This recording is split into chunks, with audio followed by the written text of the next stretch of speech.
خالد قال قبل شوي اعطاك واحده من تحت الحزام.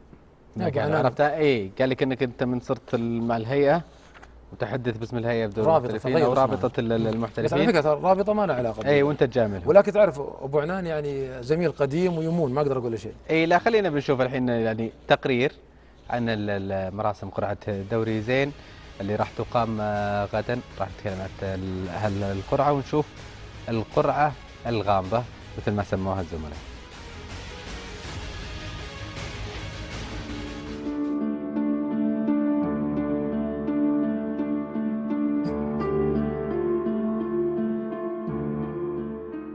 للدنيا عجائب 7 معروفة، قالوا أنها زادت، وذلك ممكن مع ما يحدث في الدنيا من عجائب وغرائب.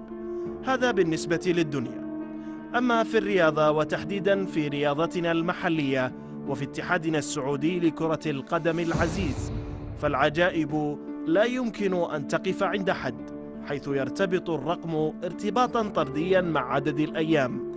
فقرعة دوري زين السعودي بدت من سريتها مجهولة لدى الجميع، مع أن نظام قرعة المنافسات الرياضية في كل مكان معلوم لدى كل الرياضيين والمهتمين ووفق أي منهجية ستتم، هل بنظام التصنيف أو بنظام عقارب الساعة أو أي منهجية أخرى. أما الإخوة في لجنة المسابقات فكأن نظام إجراء القرعة سر لا يجب كشفه إلا ساعة الصفر، وعلى الإعلاميين الحاضرين للقرعة غدا أن يكونوا في قمة حضورهم الذهني، لأن هناك درس خصوصي سيقدم لهم في فن إجراء القرعة. وقد تجري اللجنة غدا اختبارا تحضيريا قبل المغادرة، وتمنح درجات للحاضرين وتقيس مدى استيعابهم، فلا عقارب ولا غيرها، بل سيعتمدون على العصا والظل. وعندما تدخل على الموقع الخاص للاتحاد السعودي على الشبكة العنكبوتية